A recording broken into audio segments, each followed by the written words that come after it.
Untuk kehidupan yang paling enak di sini sih mungkin aturannya ya.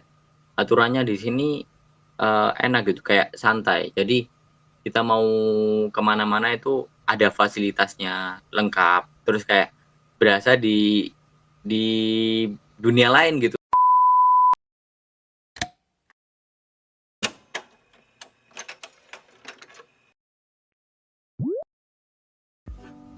Eh, Oke, selamat malam. Nama saya Akmal Fauzan. Pada malam ini saya berkesempatan untuk mewawancarai salah satu rekan saya yang berada di luar negeri. Halo, selamat malam Krisna.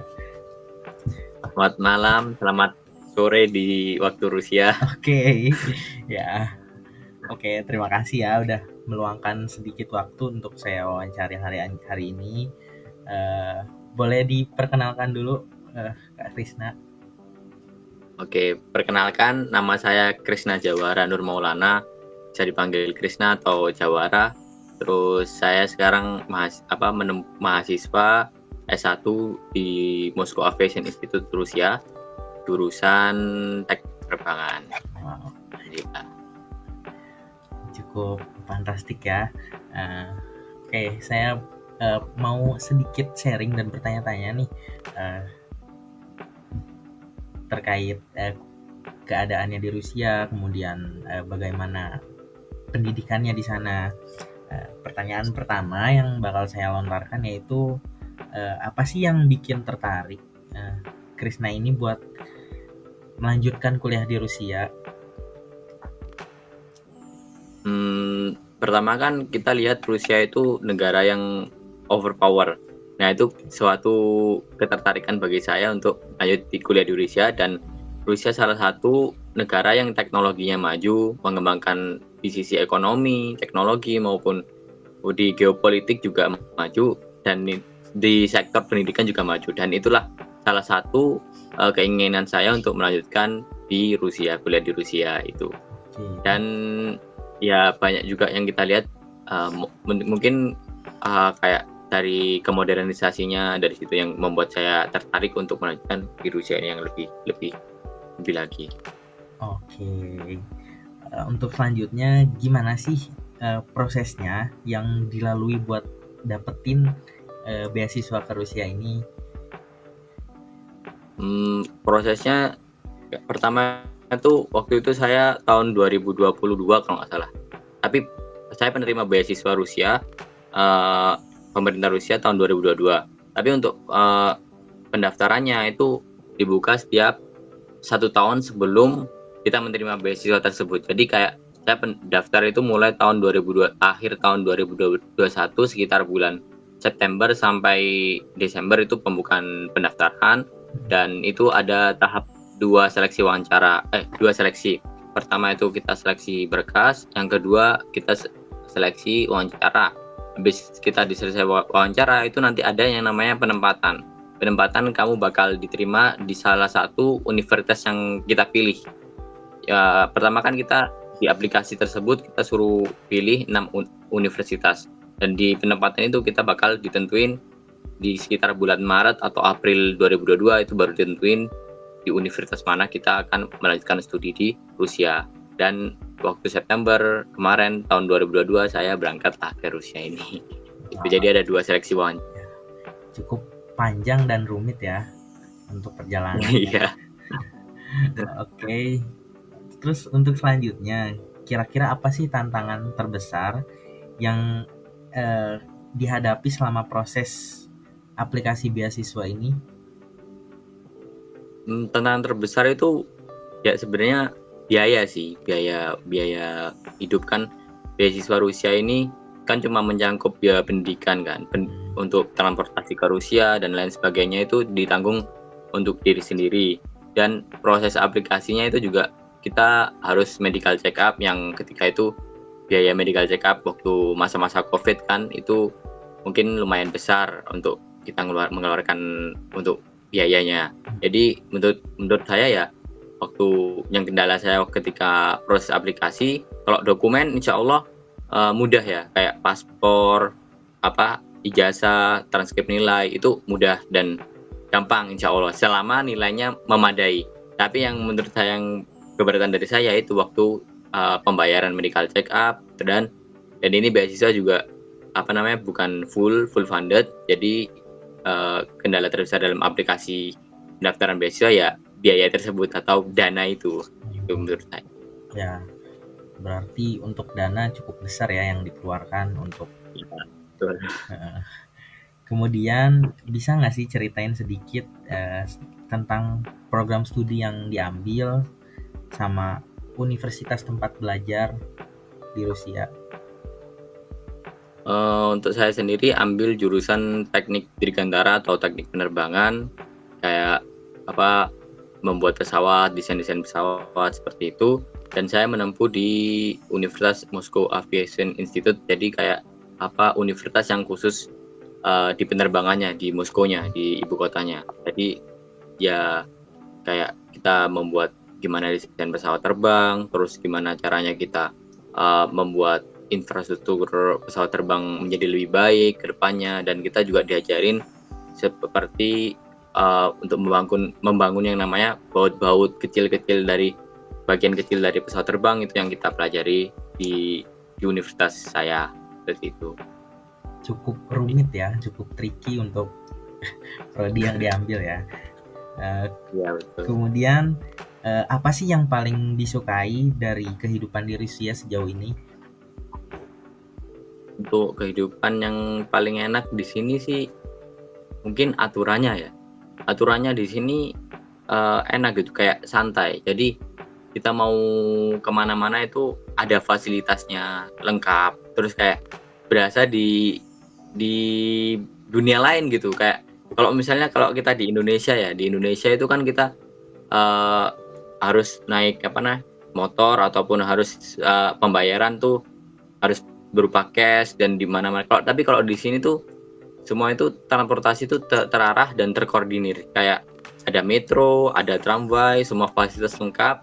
Jadi kita mau sejauh apapun jarak ke universitas itu seakan-akan enak dan biayanya juga murah gitu kalau di Rusia dibanding negara Eropa lainnya. Untuk transportasi sendiri saya itu udah menyangkut metro, tramway dan bis, itu sebulan tuh cuma menghabiskan sekitar 100.000 rupiah sebulan. Dan itu udah puas mau keliling Moskow itu bisa kemana aja gitu kan. Itu fasilitas yang saya dapat. Kalau misalnya kuliah di sini tuh kelebihannya di situ. Kalau hidup di Rusia enaknya itu, dan biaya hidup juga nggak semahal di yang kita bayangkan. Contoh kayak Jakarta mungkin 11-12 sama Jakarta mungkin ya. Kayak kalau kita masak ataupun mungkin sebulan cuma habis 1 juta pas itu bisa hidup di Moskow selama kita bisa memanfaatkan kayak masak ataupun memanage keuangan kita gitu. Jadi kalau di sini enaknya hidupnya itu aman, terus tentram, dan orangnya itu kayak ya walaupun orang Rusia terkenal cuek dan galak ataupun kita lihat, tapi ketika kita udah kenal sama orang Rusia itu mereka udah kayak sahabat, nganggap kita sahabat, teman, bahkan malah melindungi kita satu sama lain gitu. Dan mereka enaknya itu langsung belak-belakan ngomong. Kalau misalnya aku ada salah langsung dia ngomong gitu, jadi nggak ngomong di belakang gitu. Itu enaknya hidup di Rusia gitu. Lingkungannya berarti udah positif banget ya di sana. Positif, benar-benar. Terus kira-kira sejauh yang Krisna tahu nih, gimana sih perbedaan sistem pendidikan di Rusia sama di Indonesia tuh bedanya apa sih kira-kira? Mungkin perbedaan disiplin yang aku tahu ya, kayak contoh kita harus on time ketika kita pergi kampus, harus on time. Gimana terlambat 5 menit itu kita udah nggak boleh masuk kelas, suruh nunggu di luar kelas.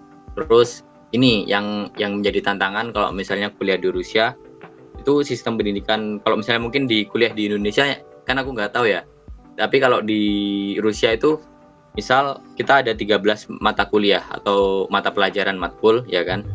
Nah, satu mata kuliah kita nggak lulus itu ada remedi 1 kali, dan kalau remedi kita nggak lulus itu kita bisa dikeluarkan dari kampus. Jadi satu pelajaran kita ini nggak lulus, misalnya ada matematika, fisika, kimia. Misalnya kita di matematika ini kita nggak lulus, terus kita di remedi, setelah di remedi, terus kita nggak berhasil lagi. Nah itu kita langsung diskors dari kampus dan kalau bisa ya dideportasi, dikeluarkan dari Rusia gitu. Jadi langsung tantangannya gitu sulitnya kuliah di Rusia. Waduh, cukup rumit ya kalau di sana ya. Mungkin kalau diterapkan di Indonesia mungkin akan terjadi kerusuhan. Demo mungkin ya. Iya, betul sekali. Ya. Demo. Tapi untuk saya Iya. sendiri, saya lebih prefer seperti itu sih, agar disiplin mahasiswanya sendiri kan bisa jadi lebih baik gitu ya. Betul. Terus untuk pertanyaan selanjutnya, apa sih yang memotivasi Krisna ini sendiri buat berjuang dapat beasiswa di Rusia ini? Itu kembali ke 2-3 tahun lalu waktu di 2021 mungkin ya. Kan pertamanya tuh Rusia itu bukan tujuan saya pertama-tama. Tujuan saya habis lulus pondok tuh paling pak gambaran orang kan kalau nggak ke Turki, Mesir, Timur Tengah ingin nuntut ilmu agama ya kan. Tuh. Nah itu saya udah daftar beasiswanya, daftar mandiri juga, tapi qadarullah beasiswa nggak lulus, terus ya mandiri saya lulus di beberapa universitas di Turki, tapi qadarullah nggak ada biaya saat itu, jadi ya terpaksa saya nggak bisa melanjutkan untuk kuliah dan terpaksa saya 2 tahun kerja di Indonesia sampai tahun 2022 itu akhirnya ada sisi cerah ketika itu akhirnya dapat beasiswa Rusia dan alhamdulillah saya juga dibantu sama pemerintah kota saya untuk mendapat bantuan transportasi dan biaya hidup tiap bulannya di sini. Jadi ya semua jadi fully funded, free gitu kan. Wow. Jadi beasiswanya jadi full. Yang sebelumnya beasiswa parsial jadi beasiswa full gitu. Jadi ya itu sih yang salah satu perjuangan saya ketika mau daftar beasiswa gitu kan. Dan tantangannya ya untuk setiap kita berjuang tuh pasti ada tantangannya, dan setiap tantangan itu gimana caranya kita harus bisa memecahkan tantangan tersebut. Nggak bisa kita kayak harus mundur dari tantangan tersebut. Kalau semakin kita mundur, semakin kita nggak akan mendapatkan apa yang kita inginkan. Jadi itu salah satu perjuangan saya untuk mendapatkan beasiswa Rusia dan mendapatkan beasiswa pemerintah di kota saya, seperti mengajukan proposal dan lain sebagainya.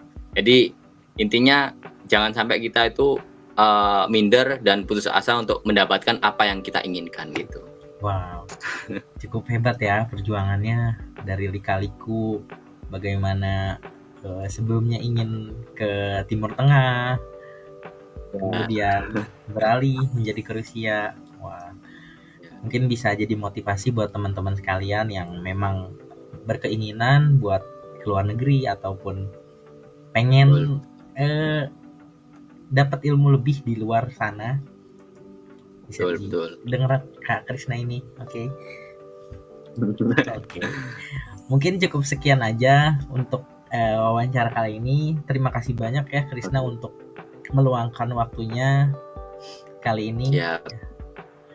Oke, cukup sekian ya. Terima kasih Krisna. Oke, sama-sama.